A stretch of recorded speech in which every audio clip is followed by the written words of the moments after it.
નમસ્કાર દર્શક મિત્રો, હું કામિની મકવાના જન અર્પણ ન્યૂઝમાં આપનું સ્વાગત કરું છું। આવો સાંભળીએ આજના મુખ્ય સમાચાર। સમાચારોની વાત કરીએ તો સમાચાર મળી આવ્યા છે।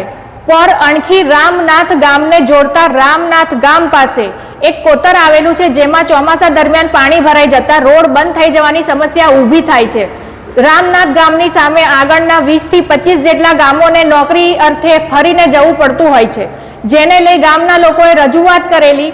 સરકારશ્રી દ્વારા 2 કરોડ 60 લાખની ગ્રાન્ટ ફાળવી ઊંચો પુલ બનાવવામાં આવશે, જેનું ખાતમુહૂર્ત આજ રોજ ડભોઈના ધારાસભ્ય શ્રી શૈલેષભાઈ મહેતા દ્વારા કરવામાં આવ્યું છે, જેના માટે ગામના લોકોએ ખૂબ ખૂબ આભાર માન્યો છે। Cameraman Virendrasinh, report Ajay Padiyar. શું કાર્યક્રમ હતો? ભારતીય જનતા પક્ષનું સૂત્ર છે છેવાડાના લોકો સુધી વિકાસ પહોંચવો જોઈએ, છેવાડાના ગામો સુધી વિકાસ પહોંચવો જોઈએ। ડભોઈ વિધાનસભાનું આ છેવાડાનું ગામ કહેવાય રામનાથ।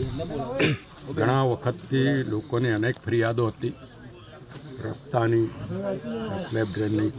રસ્તો બની ગયા ત્યાર પછી એપ્રોચ રોડ અને સ્લેબ ડ્રેન એટલે કે આ નાળું 2 કરોડ 60 લાખના ખર્ચે આજે એનું ખાતમુહૂર્ત કરવામાં આવ્યું છે, જે અહીંયાના ગામોના જે અણકી, રૂવાજ, રામનાથ એ પસાર થતા લોકોની જે ફરિયાદો છે ફરિયાદોનો હવે નિકાલ આવશે અને લાંબા ગાળાની એમની માંગણી હવે પૂરી થઈ રહી છે। ત્યારે તમામ ગામના લોકોને શુભેચ્છા પાઠવું છું, અભિનંદન આપું છું અને સરકાર દ્વારા 2 કરોડ 60 લાખ જેવી માત્ર રકમ ફાળવવા માટે સરકારશ્રીનો સરકારના પ્રતિનિધિ તરીકે આભાર।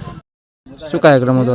આજ રોજ રામનાથ ગામે જે વર્ષોથી લોકોની માંગણી, જ્યારે પાણી આવે ત્યારે ગામ બીજા ગામમાંથી છૂટું પડી જતું હતું, એટલા માટે એક માંગણી હતી કે અમોને આ નારું ઊંચું કરી આલો અને રોડ ઊંચો કરી આલો। એટલા માટે 200 મીટરનો જે રોડ અને સ્લેબનું કામ, નારાનું કામ છે 2 કરોડ 60 લાખના ખર્ચે આ મંજૂર સરકારે કર્યું છે, અમારા ધારાસભ્યશ્રીએ કર્યું છે, તો એમનો અમે આભાર માનીએ છીએ।